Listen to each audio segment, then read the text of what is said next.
Synoiz, the Hello. final. What? Hello. Who are It's you? me, Ringo Starr. I'm thinking about getting the band back together, but I've heard that John and George are dead. And according to the internet, so is Paul, so it's just going to be me. So I was hoping to maybe get some of that amuse-bouche and just kind of eat my sorrows away. Hello. Have you ever been to Liverpool? This is the worst thing to happen on November the 6th. It's really fucking not. Space. The final frontier. These are the voyages of the starship Adequate. Her ongoing mission, until we are cancelled and replaced by something far superior, to review every episode and movie of Star Trek in existence, to seek out new guests and make them very uncomfortable, to boldly go where many other YouTube Star Trek based shows have gone before. Good evening, good afternoon, good morning, good future, ladies and gentlemen, boys and girls, Treks and Trekkers. Welcome to another recorded episode of Trekking Up North. I am one of your hosts, Captain Goodwill, and joining me, as ever, is the delectable Yeastian from the planet Hong. Honk!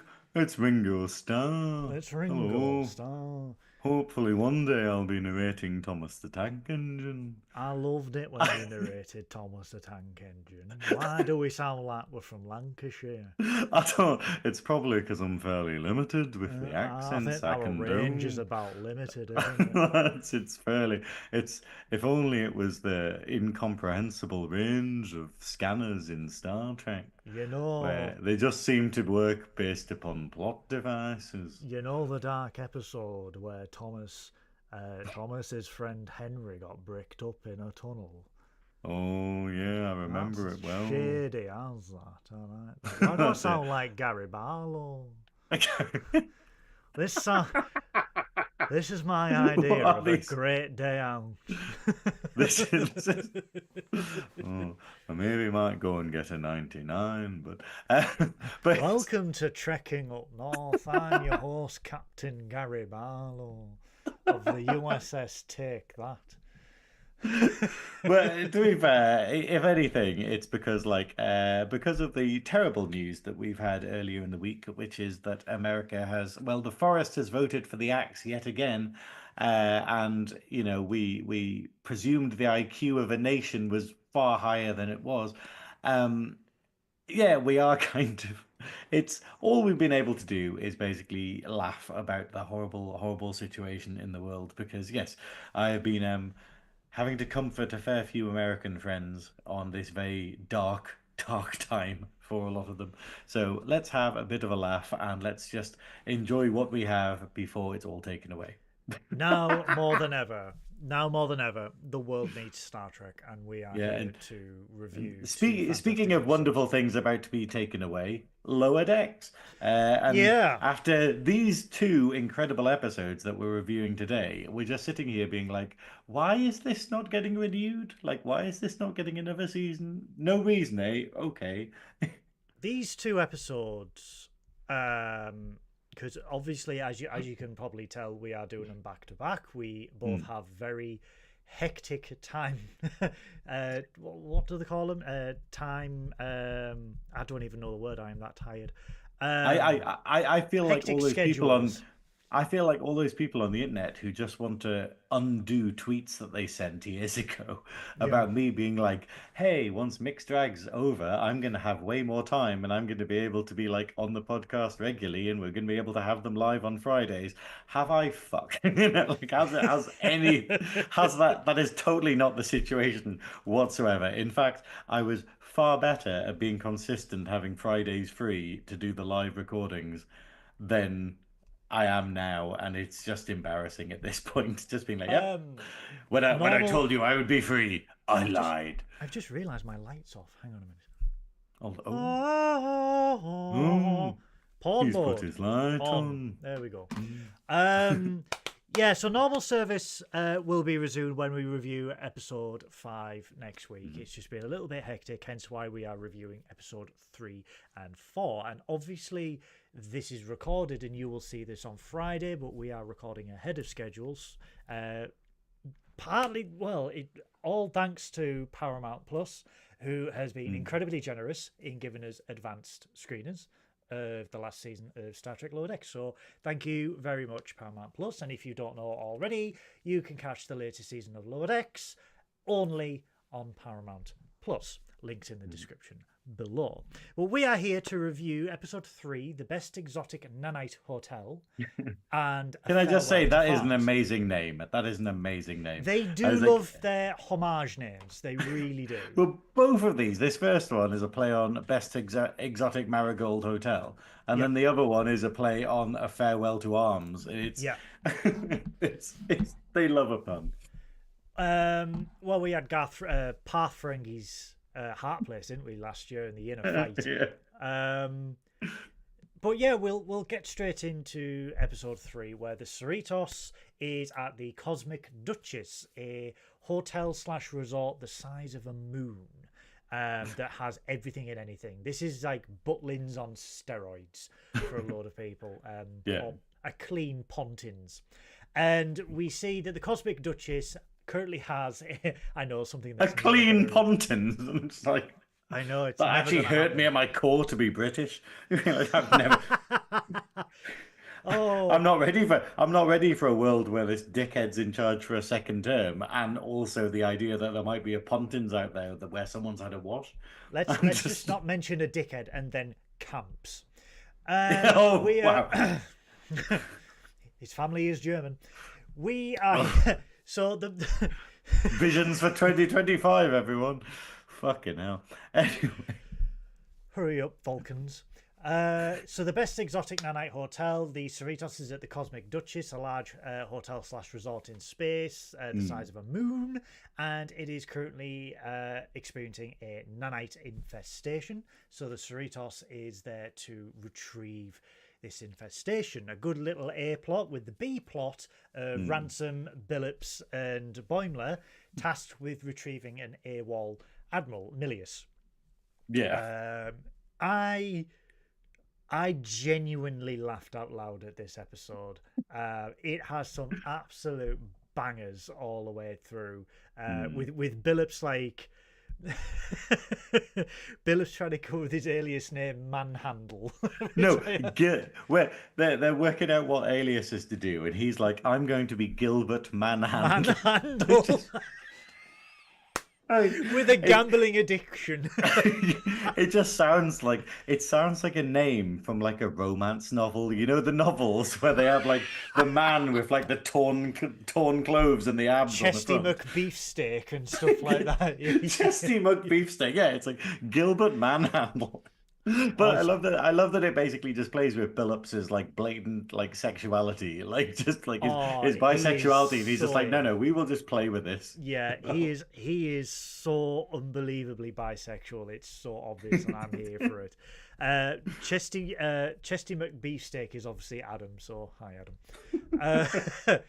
Gravy McBeefsteak is Lee, you disgusting human. I hate that I've been so busy this week that I haven't even had a time to personally enjoy the photos of Lee naked in a bath of gravy. Which is just it's one of the things to dare a fool, but then to witness it happen, it's just the most brilliant thing in the whole world. And we are privileged to be part of Nerdy Up North, where all this madness happens. Lee was if you don't know everyone, basically Christopher and Lee, who are from the Nerdy Up North network, who do Top Grumps together, they had a bet between each other which had different challenges, and Lee lost the bet, and his penalty was that he had to do a naked bath in gravy. I'm trying to find the picture without the nipples. I don't think. Well, the hilarious thing is that Lee posted a full video of him in the bath on TikTok, and then it got removed from TikTok because it was nudity, because you could see his nipples. And I'm just like, so hang on, you'll happily have stuff about supporting Trump or stuff about flat Earth or whatever on TikTok, but we can't handle male nipples. I mean, I'm going into the group chat. Keep talking. I need to find. Don't do this. We don't want to waste time with this. We do want to waste. You're gonna time get cancelled. We're not going to get cancelled. After today, nothing can get cancelled. Yeah, actually, to be fair, we're all doomed anyway. So Behold, the Treks and world is burning. Trekkins. Let's masturbate. Is that a Yes. Yorkshire pudding on his head? Yes, that is a Yorkshire pudding. No, that is not piss. That is It's gravy. not- Hiding the nipple is the nerdy up north. Hello, We my are name is Lee. Please Hello. don't make me do this again. I've got a UTI of Bisto. Hello, my name's Lee. I'm just like, eat me on a Sunday. Pisto. Yeah. So that's a thing that happened. Yeah. So, Billups is obviously bisexual. That's a moral of the story. Like it's So, not. yeah. Just back to the episode. Okay. But then the other plot is on the away mission with Mariner, Tendi, and Rutherford. Jennifer, the Andorian, is tasked with going along, and she is really shocking Mariner by kissing her on the cheek, going, "Hey, babe." This is the bizarre thing, and I was having a laugh about this. About the you can massively liken this to real life situations because we've got like where basically she just appeared out of nowhere after they broke up ages ago, and then she's acting like they're still together, and Mariner's just like, "What's going on? What's going on here?" and stuff. And then over the course of the episode, it kind of gets revealed that actually it's because she felt like they didn't actually have a proper breakup in her Because opinion, they didn't. and Yeah. yeah, because they didn't, and therefore she needs to have a big scene. So she needs to have a big sort of argument or something in order for them to break up. So she just decides to be like absolutely cloying. It's a great little callback, and it's very self-referential, this plot, because there was a lot of blowback to the writers for just dropping the Mariner Jennifer relationship. And there was a lot of blowback from that, so it's very self-referential that they've gone in and they've actually just addressed this head on. And it's just like, hey, yeah, because Mariner thought she broke up because she just walked past her in a bar and ignored her, and that's it. And it's just like, oh right, so she didn't actually break up with her, she just stopped talking to her. And it's sort of referential at the fact that these two were together and then they just weren't, like they just stopped. And it's great because we see that Jennifer is like of the point of view of half the audience, where they're just like, no, we're still together, like you never told us that we broke up, you never actually had the conversation. And all the way through the episode we see that they start, like, Mariner realizes that they didn't actually break up, and Jennifer's trying to goad her into this argument, and towards the end of the episode we see them actually have the argument and then say, I am officially breaking up with you, and she's like, I accept. And it's like it's great because we know it's the final season of Lower Decks, and this is like one of those loose ends that the writers were tying up, shall we say, because it was heavily criticized that the relationship just disappeared out of the show. So for them to sort of like bring it back a year later and say, oh yeah, sorry about that, this is actually what happened. And again, it's Lower Decks, the brilliant writing of Lower Decks, where it takes these situations, it takes these difficult fan questions and just deals with them head on, like with the whole Nick Lacano thing, and the whole oh god, I can't bloody remember it now, the peanut hamper and everything like that. They just tackle it head on. They don't shy away from making a second contact with that plot point, and I think it was absolutely brilliant. I think it's great that they put this in, and it does allow closure between the relationship, because it also says a lot about Mariner, where it's the fact that Mariner's like, hey, we haven't talked for ages, so of course she knows that we're broken up, and you're like, does she? Like, you know, it sounds as though you've totally avoided the responsibility of actually sort of closing that point of your life off, kind of thing. It says a lot about Mariner. Yeah, it's very much that she doesn't want that type of confrontation, and she feels like just avoiding it will make it go away. Like sticking your head in the sand never makes something go away. You must deal with it head on. However uncomfortable or unpleasant it is, you must deal with it head on. I love Tillin in this episode with her obsession of Krog the Rock. I have to say, like Tallinn is a character. I said it last week, but it's the fact of Tallinn is a character that has just grown on me so much, and Yeah, it just felt very weird that she kind of got put in as like a sort of placeholder character, being like, hey, like Mariner's not here or Tendy's not here, kind of thing. Therefore, there's this new character.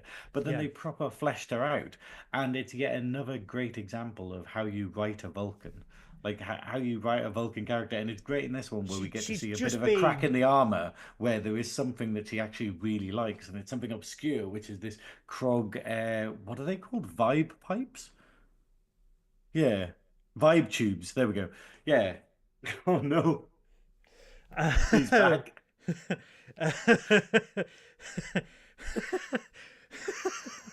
What do you think of Lord Exley? Oh, it's fucking midnight, like. Right, but yeah, so we get to see a chink in her armor with the vibe tubes and Krog the Rock, and Mm. um, I love I love the bit at the end where Tendy gives her the signed autograph, and she gets to meet Krog the Rock as well. Yeah. And he's like, in my never-ending quest to seek chill, I practice Vulcan logic.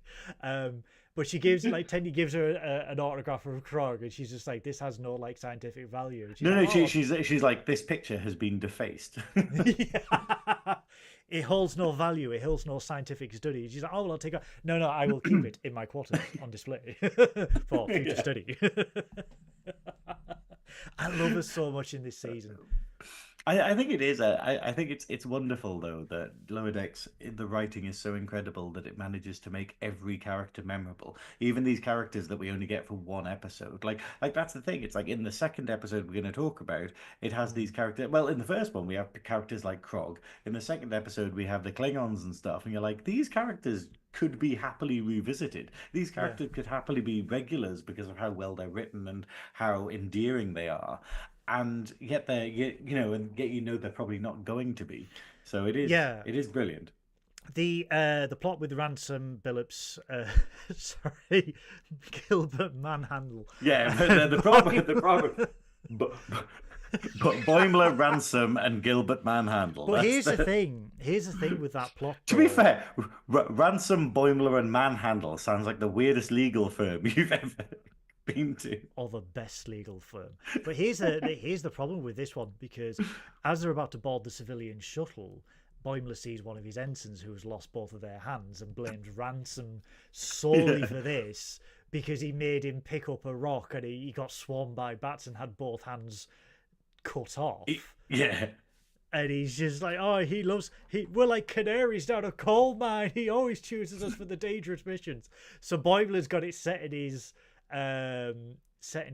mind that Ransom has only picked him because it's going to be a dangerous mission, and he's essentially the expendable red shirt. Yeah. But I love, I love the riser bar scene where because what they are doing, they're trying to find an AWOL Admiral Milius, who is on the Cosmic Duchess, and they're trying to trace him down and bring him back to the fleet. So they go to this riser bar, and Billup says, oh, he charged like a few hundred cocktails to this bar, so someone who knows him must be here. And we actually get to see the alien race that Jadzia Dax dated with the transparent skulls. Yeah. And I can't for the life of me remember their name. But we actually get to see them for the first time in Star Trek. But then Boimler looks at them and goes, yeah, no, I'm not going to speak to them. Well, what happens is Ransom says, hey, you should go and get some information. You should go and speak to them. And he looks at them, sees how savage they look, and just goes, nope, I'm going to speak to those nice people over there who are playing like volleyball kind of thing. Yeah. And then he goes, hey, I'm going to speak to the safer people. And then it turns out that they're Cretaceans? Cretaceans. Cretaceans, which we haven't seen since Enterprise, right? They are from 2 episodes of Star Trek Enterprise. And God, with a log cutting.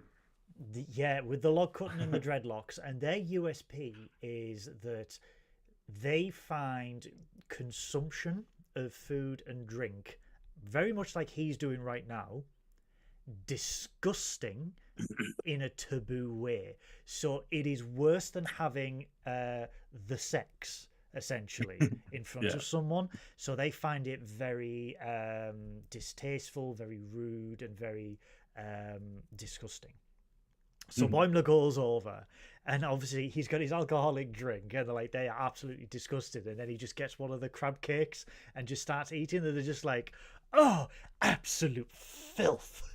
And Ransom has to step in and like apologize on behalf of Boimler, and he's just like, "What are you doing? Those are Cretaceans. They find this sort of thing taboo." And he's just like, "Oh, I totally forgot." And they just walk away, and she's like shielding her eyes. She's like, "Absolutely disgusting."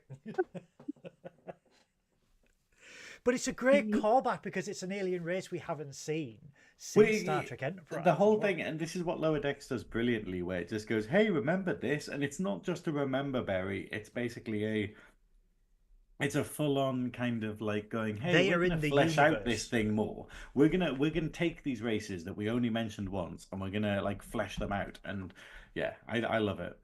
Yeah, they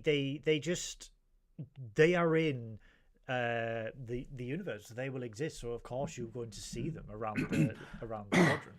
I mean, the other thing is that the bizarre thing, another Enterprise reference, is that the next thing they do is they're following a Denobulan skier, and is the only Denobulan we've ever met. I can't pronounce that. The other one of that race that we've met is Phlox, right? No, we've met another one in season 4 of Star Trek Enterprise on a Denobulan science vessel. That requires me to remember season 4 of Enterprise. You need to watch season 4. Also, speaking of Enterprise, washing my hair. Oh no! Enterprise, huge shout out to someone. Please clip this. Huge shout out to Hero Within, who finally, it has been a long road getting from there literally to here. They have delivered my Star Trek Enterprise jacket. Look at this beautiful jacket. Yes, okay, stop looking like you. Okay, it's just I just like the idea of someone clipping it and me being like, "Bro, the whole advert, I'm just looking like that." Look at the lining, which is an actual blueprint to the Enterprise. Crazy. It's stunning, absolutely stunning. And what makes this jacket so amazing? It has functioning pockets everywhere. I think it's got 1, 2, 3, 4, 5. I think half the girls in the chat just 6, swooned. 7, functional pockets. 8 functioning pockets. This is an arm pocket. Look at it. It's got a zip. Look at that, with an actual pocket. I think I just came with it. Hero Within, everybody. They have Star Trek Enterprise jackets, Star Trek Picard jackets, Section 31 jackets, Strange New World jackets. Hero Within. Google Hero Within. Sponsor us, Hero Within. Back to the episode. So yeah, the ski scene is my favourite scene in the whole goddamn episode. I cannot stop. I have seen this episode 3 times now, and I cannot stop laughing at this because Ransom sets Boimler to go intercept this Denobulan skier to find out where Admiral Milius is. And Boimler can't ski that well.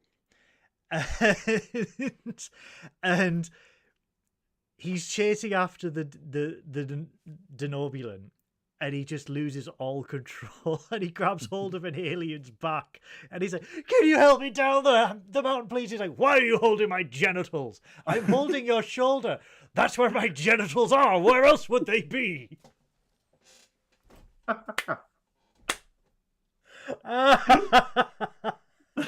But when he falls off the cliff, and you just hear this scream, this high-pitched scream. But it's just the fixed shot. It takes the fixed shot, and you just see him sort of slowly fall while screaming. It's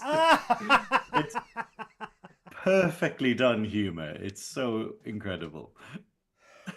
Oh, it's so funny. It is. So, every single time I watch it, I just break out laughing. I think it's nice that it's punctuated by the Denobulan coming over afterwards and being like, "I've never seen anyone survive that fall."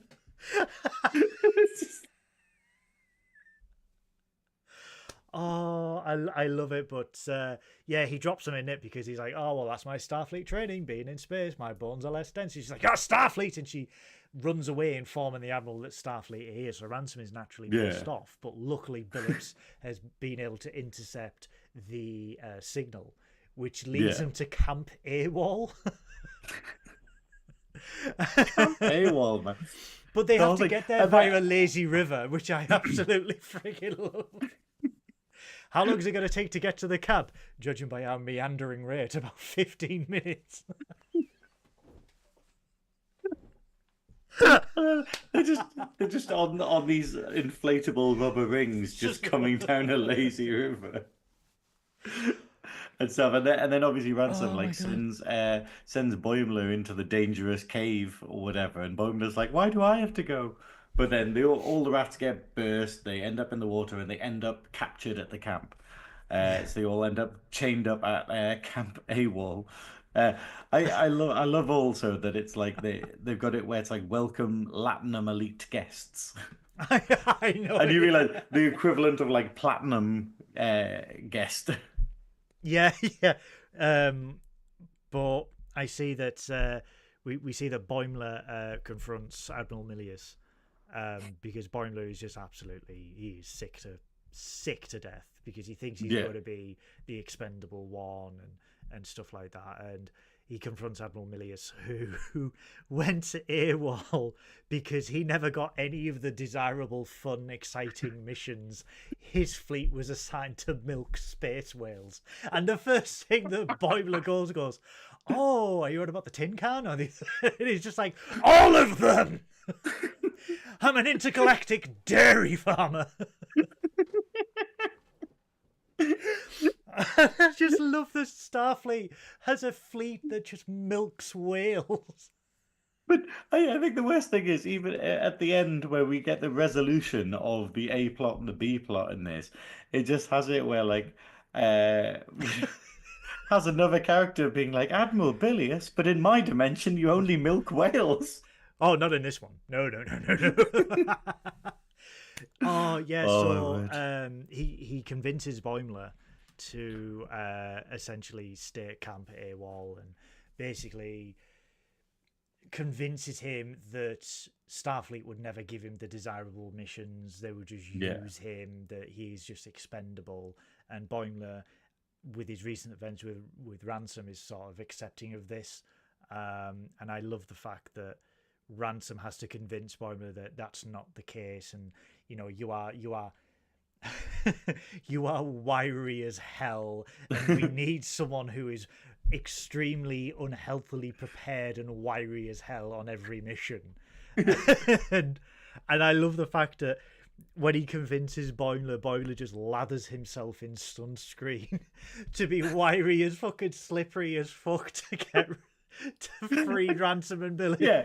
So he runs over to free them, and everyone's trying to grab him, and they're just slipping off him. And it reminds me of the greased up deaf man from I know, from yeah. Family Guy. You're never going to catch me. It's just like, how does this plot exist? But It's But so yeah, funny though.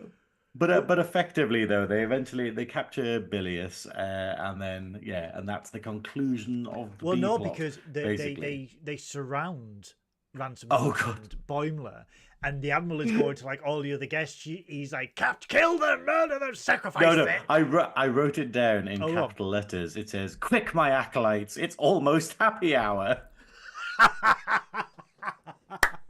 It's just the amount of quotes in these two episodes. Or the one, or like when the guests are just like, "Yeah, we're not going to do this," and the other one's just like, "Oh, I've got to get back. My wife thinks I'm at the buffet." Oh Oh my my god! But god, I absolutely love it. But yeah, so they capture Bilius, but then the main like central plot is this nanite cluster that has been getting bigger and bigger throughout the hotel because it's consuming energy, and they don't know what type of energy it's consuming or why it's doing it. And they try and trap it with with a box and a plasma stick. Mm. And they try and catch it with like a charged crystal, and it doesn't work. And it just seems to be getting bigger and bigger and bigger until it gets to a what did she get, an icecahedron or something? Well, either way, it grows bigger and bigger until it's basically a D20. Yeah, it is a D20. It's basically a D20, but it's a. I think the hilarious thing is this whole section just reeks of the Katamari game. If you've ever Yes! played them, Katamari! it's just going around the town, consuming everything, and then Oh growing my because god. of it, and it's It's so took surreal. 3 weeks for me to realise that's Katamari. Thank you so much. I've been sat there for 3 weeks going, what does this remind me of? It just clumps everything in a ball. It was a game. And I just Yeah, didn't Google it. But yeah, it's Katamari. Oh my god, yeah. And it's essentially going around the resort, just like absorbing as much as it can to like yeah, try and absorb as much energy. yeah, And Rutherford, Tendi, and Tillin and guests and all that are getting sucked in. Um, and Rutherford has an idea, like there is something to, I have a plan to break down the cohesion of this cluster. And Jennifer and Mariner have to work together after they're reconciled, after they have broken up.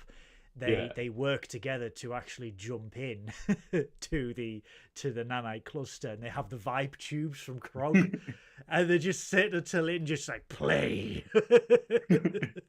And it's the weirdest noise as well. It's very surreal for something that a Vulcan would be into, but I love it. I love that they do this bit. So but it breaks it all apart, and they all manage to escape from it. But then they find out that actually there was something controlling the whole dodecahedron, whatever it is. The D20. There was something actually, the D20, and it turns out to be a very, very tiny Intrepid class starship called the Endeavour. Yeah. So the Endeavour was a Starfleet vessel from another dimension that was brought into a quantum fissure, as we saw from the first episode, and has not been able to get back and recreate that fissure again. So what they were trying to do is amass enough energy to create this fissure, obviously not realizing the destruction that they were causing. And it's a great little twist to go, well, actually, it wasn't meaning any harm, and it's not robots. It's literally someone's coming from another dimension where their dimension, everything is smaller. Yeah. And they need to find a way back. And this sort of gives Admiral Milius a redeeming mission. Instead of milking space whales, his mission now is to get these people home. And I love the fact, like, as you mentioned, the captain of the Endeavour is just like, Admiral Milius? Oh, you're in our universe too, except there you milk space whales. He's like, no, not in this universe. No. It's just really good. And then the episode ends with them all in the bar, and Tallinn gets her autograph gets Krog's autograph, and then we get to see the ensign from the beginning, basically just seeing Ranson's there in the bar. And Ranson's like, "Hey, where's that ensign? We need to go on another dangerous mission." And then it's going to be fun. There's going to be magma, and then all you can hear is the ensign crouching behind the bar, being like, "I just got these hands." Like, the amount of one-liners in these two episodes is absolutely incredible. But I have to say, I love that episode. I thought it was really, really good, and it's just another strong episode for this season. It's absolutely fantastic. Moving on to episode 4, A Farewell to Farms, that is primarily based on Kronos. This opens in a very unique way, very much the way the Peanut Hampers episode opened in the previous season, where there is no opening credits or anything like that. It's just the lower decks over a beautiful sunset on Kronos. Captain Mach is central to this episode. For those that don't know, Captain Mach was featured in The Inner Fight, the penultimate episode of season 4, where Mariner was stranded on the planet after being captured by, obviously, Nick Locarno. And Captain Mach's crew mutinied against him, and we find out in this episode that he was dishonorably discharged from the fleet because his crew mutinied. So it's great. Again, this is Lower Decks not shying away from revisiting these characters and tying up loose ends. And tying up loose ends and following the plot. So we see that Captain Mach has gone back to his family farm where they make blood wine, ironically, out of blood worms. Yeah. Which is confusing. It's confusing, but it also makes sense because where else would you get blood wine other than animals? But Yeah. it's kind of funny that they also eat the stuff that produces the wine. So they eat the gach, Yeah. which is the Klingon worms, and the gach also produces the blood wine. I suppose it'd be like us eating grapes, though, wouldn't it? In a weird Yeah, way. I guess. I thought you were going to say Greg's. I don't know why the northern Andy was Greg's. just craving a sausage roll. I do quite like though that this little section here we get to see a little insert into Klingon life, because the thing about the Klingons in Trek is we only ever get to see them how they are, like, as war beings or whatnot. So the wonderful episodes where we get to see a Klingon scientist, or we get to see a Klingon temple, or we get to see like a Klingon farmer, and we actually get to see Targs, because I was joking about this the other day about the fact of like, we get to see a Targ in Star Trek 3, is it? Like the movie where Christopher Lloyd has a pet Targ, I and it's think like it's this just a this dog. I don't know what it to call the dog. I thought that was meant to be a Targ, and then in the Yeah, next generation we have it where Worf's pet Targ, like as a boy, kind of appears, and it's basically just like a pig with some stuff stuck on it. So it's great in this episode that we get to see actual animated Targs, and yeah. this is why they should continue making Lower Decks, because it allows you to sort of flesh out the universe with stuff that you probably couldn't do properly in live action, such as It's show just what Targs are like. it's just incredible because all the way through this opening, like this very subdued opening credit, shall we say, Well, it where doesn't have the normal credits, does it it? It doesn't. No, literally has the it's just showing unique him credits for the farming. episode. It's showing him farming and being called on his communicator with a Delta logo, and he eventually just throws the communicator away. Yeah. And then when they're boarding the shuttle to go deliver the blood wine, we see that Mariner contacts him, but he just throws a knife at the screen. And his brother, I love his brother because his brother has got that California laid back dude stoner vibe, and I absolutely love it. And what I love is pimp the shuttle out with horns as well. So when they go deliver the blood wine, the horns get caught on the side of the building, and and they end up crash landing. And it's just like, oh, special delivery. But I love the fact we need to talk about the scene in the bar, because a very special guest, and not a lot of people know is. Well, we get a very special guest, but we also get Klingon metal, where we get like We get Klingon with a thrash lute. We get Klingon thrash with a thrash accordion and a thrash lute, which is it's so good, amazing. But the female who is Kalara, who flirts with Mach, that is Mary Chieffo, who was Chancellor L'Rell in Star Trek Discovery. And a slight plug, you can see myself and Mike interview Mary Chieffo this week on the Clone Star podcast, where we discuss this very episode that she was in, as well as her time in Star Trek Discovery. Plug over. But this was an amazing scene, because the Klingon band, where he's just sat there and he's just doing this with the accordion, and it's just like, this is Klingon as fuck. But this is Klingon where they love opera, so of course they're gonna love like this type of music as well. I love the whole thing. Like, it's the fact of like when they're making the wine delivery, the barman's just like, we need that delivery. These drunks are too sober to brawl. And then we get it where, like, obviously they're discussing it, and they're discussing it with this female Klingon who's basically.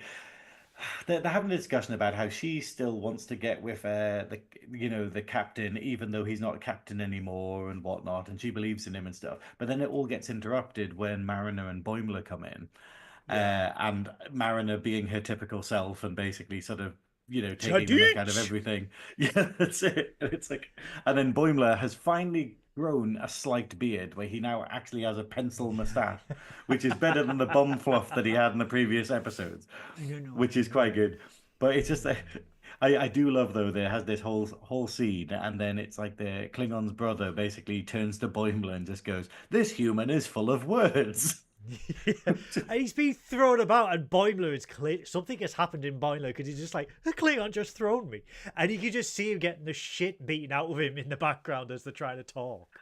I think this is the thing. It's like this is the development we're getting on Boimler, where he's taken the lessons from episode 1, where he's gone, hey, this is what I need to do to succeed, and then he's gone on the mission with Ransom, where he's effectively like, a red shirt or whatever, Yeah. and he's actually just gone, hey, actually, I'm quite enjoying being dangerous, and so it's kind of an evolution of character, I think. So he's going through a Klingon phase, Yeah. and Mariner explains that they're there because they were there to deliver a Klingon skull to Yeah. their bone museum, because of course. And now that she's done that, she wants to help Mach get his captaincy back. And in order to do that, they need to go to the Klingon Oversight Council. the Klingon Oversight Council in order for Mach to get his captaincy back. And when they go there,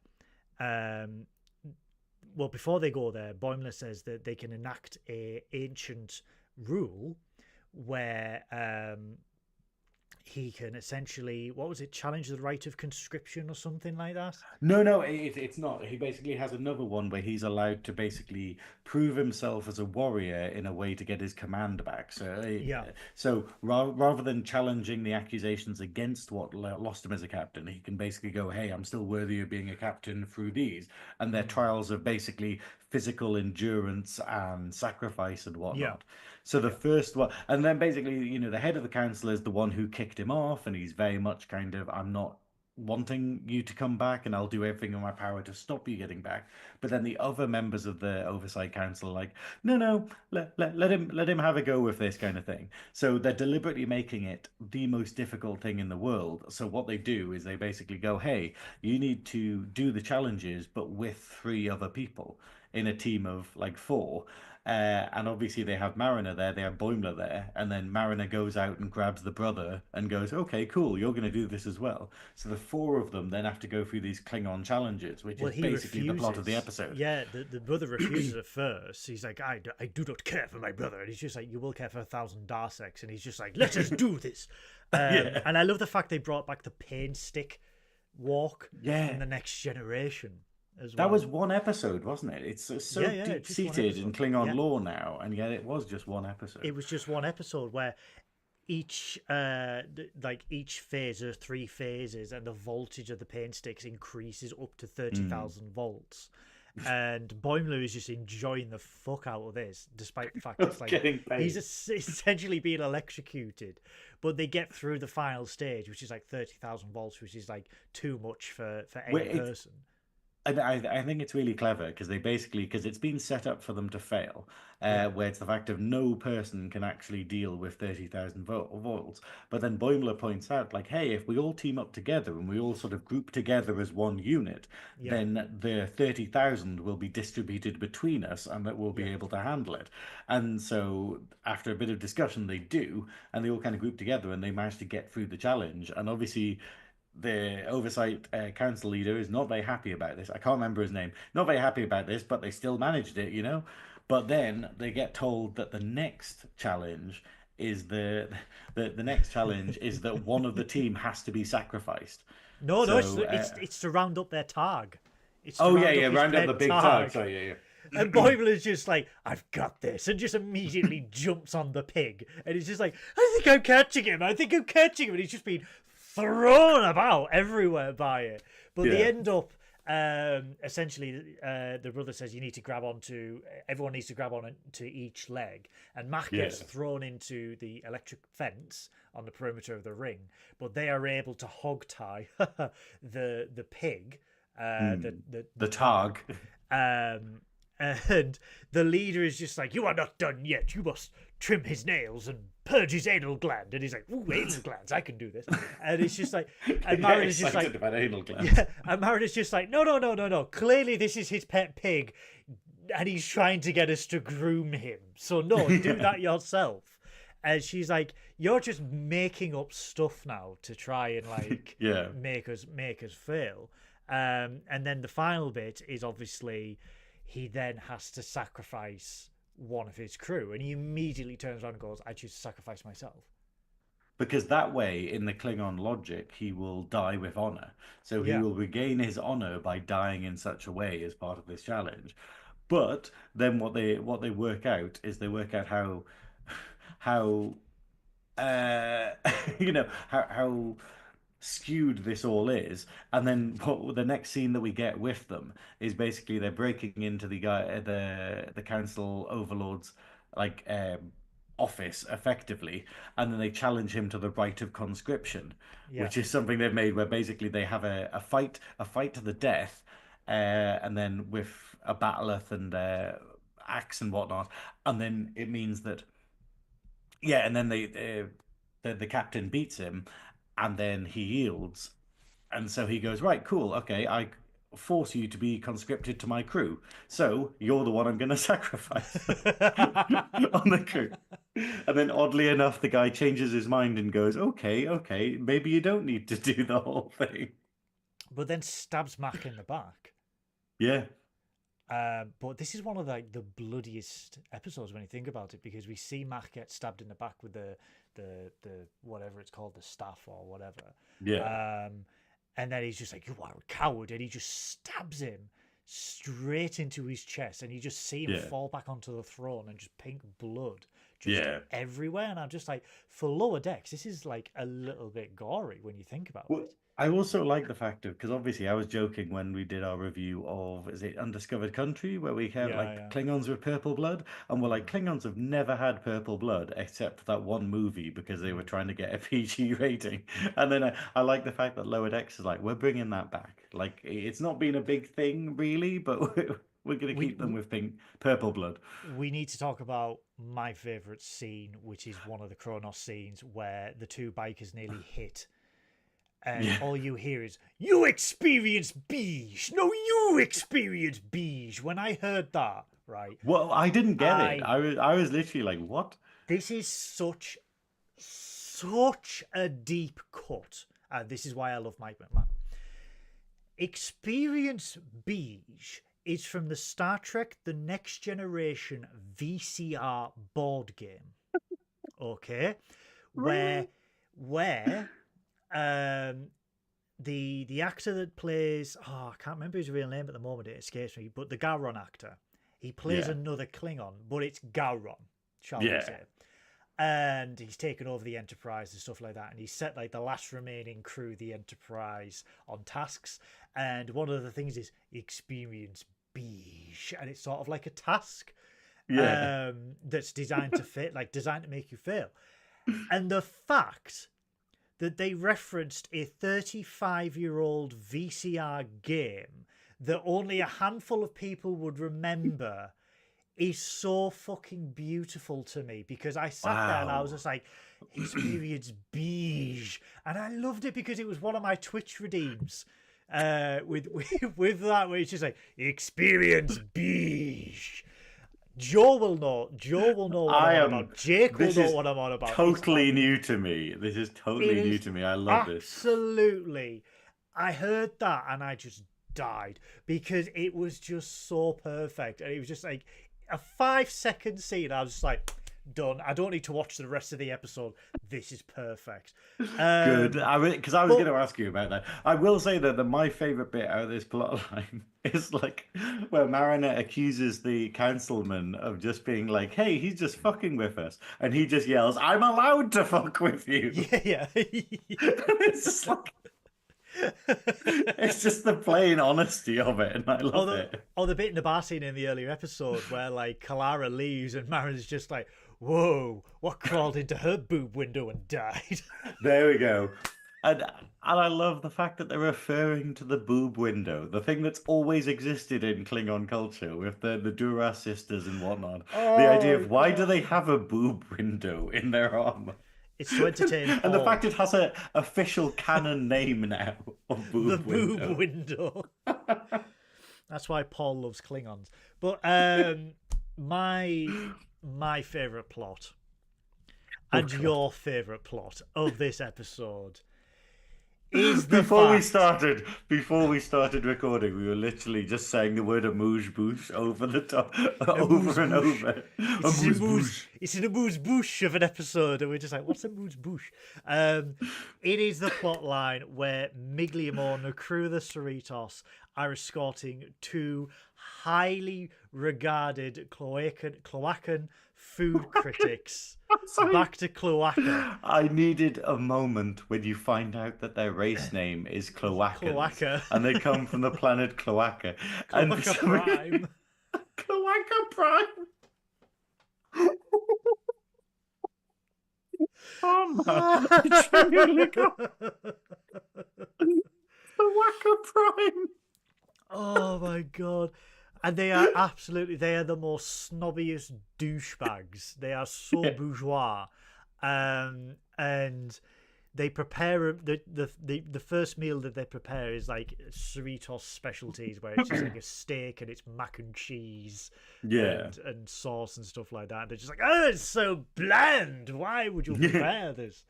And like he admits that it's replicated. She's like, you don't even cook. And he's like, no, I'm a psychologist. I'm a cook of the mind. And I love faints. them. Yeah, she faints. She's just like sort of, God, come over here and catch me as I faint dramatically. It's just the whole thing is like God, let us storm out of here. You know? Oh, with the lights as well. I love how like you're saying, how bourgeois these people are. I love how sort of like gauche they are, and it's brilliant the way they're done. But Rutherford then says, well, maybe you can get back in their good books by actually cooking a meal and preparing a meal. So they devise to prepare one of the most like delicious meals to the Cloacans, and they make it all by hand. And I can take it. What? The Cloacans? I can't. You can't. We need to stop calling them Cloacans because I'm just going to keep laughing. But like, I love the fact that like Tendi dices and Bigly Bo's just like, excellent dicing. She's just like, trade assassin. And they make a broth and everything like that, and they prepare this homemade difficult meal, and they do candles, they dim the lighting because they've complained about the fluorescence of the starship and how no one hoovers on the ships or anything like that. And the meal's called a marine hogfish, isn't it? Yeah, it's a marine hogfish, and they literally take, the tiniest morsel of a berry off the tongue of this fish. But this is what I love, though, and this is like the attention to detail you get, is that the way that they get the food is they have a little knife thing that's like a little beak where it goes and bites off a bit of the food, and then they chew it by putting it down, and then they put it in their mouth as though they're basically having to chew their food and regurgitate it into them using this device like birds do. It's so clever, just that this is a random part of their culture. Yeah, and they're just like, again, it's bland, and they're like, have you not heard of salt? And he's like, it's covered in salt, and he ends up getting arrested. And his family loses their place in the great seating chart. See, this is the thing. It's the fact of like, this is the final series, but they're basically going, let's flesh out these races that we haven't had, like the Cloacans and Miglimo and stuff. And I just love that they got an episode to kind of flesh out and go, this is why this guy is such a dickhead, because this is his culture, you know? Yeah, and I love it though, because obviously he's arrested, and then when they're taking him down to Cloaca Prime, and it's just like, you will have your final meal before you are taken to prison, where they don't even have butter. And he's like, a fate worse than death. But this is where they say they've prepared an amuse-bouche. What's an amuse-bouche? Can someone explain what an amuse-bouche? Are we too northern to know? Comment below what an amuse-bouche is. I don't even know how you spell it in order to Google it, you know? Are we like too common and too northern to know what this delicacy is? Is it I a love buffet? it. I need one now. An amuse-bouche. I tell you what. No, I won't. But we'll do it later. Yeah, but yeah, comment below. below. But either way, it's the fact of like this is like before he goes to jail, his last meal is an amuse-bouche. So yeah.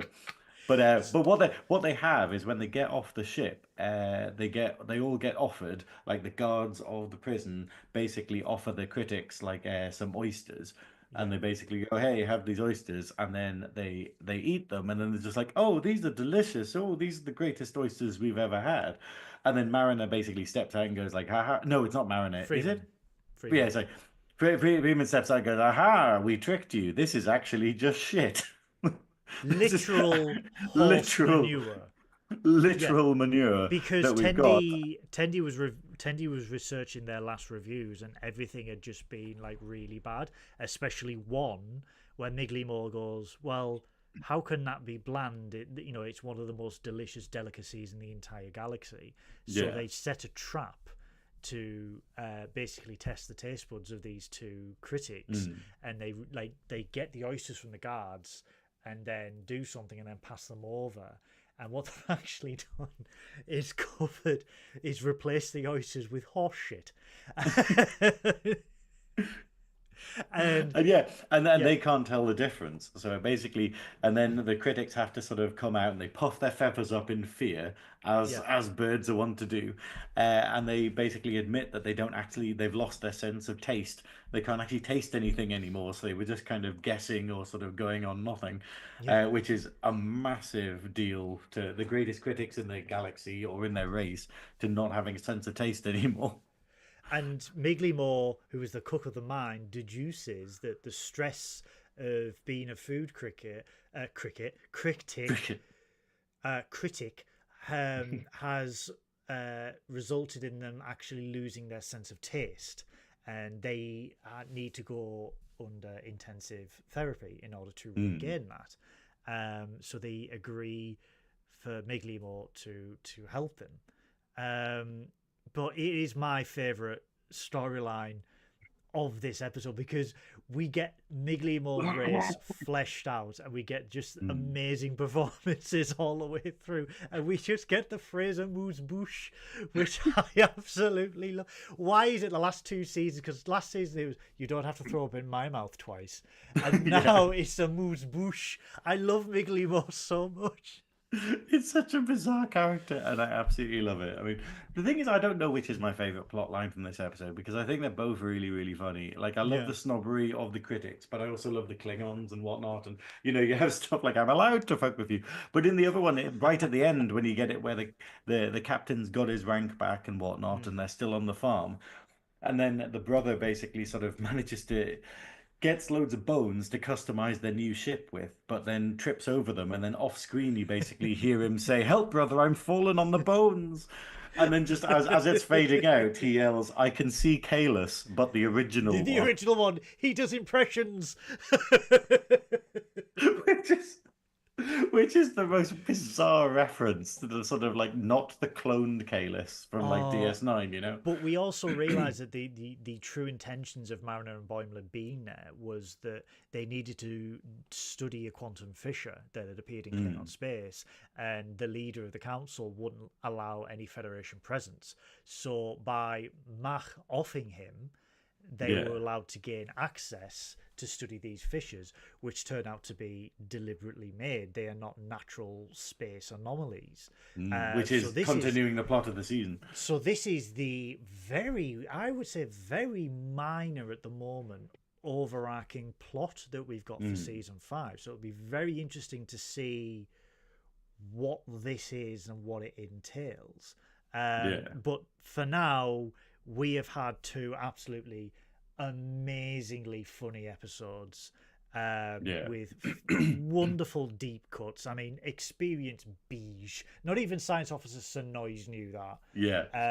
And it's just, honestly, go to YouTube after you've seen this episode and just put in experience beige or Star Trek VCR game, because the whole thing is on YouTube, and it's just amazing just to see this Gowron character just look at you and just go, experience beige. And it's just, no one knows what it is exactly, but it's a thing, and it's a Star Trek thing, so they've made that canon. Yeah. No.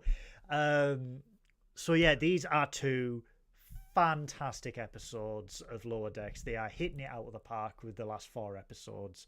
Episode 5 next week is set to be an amazing episode, but we can't discuss it just yet because of a cheeky little embargo.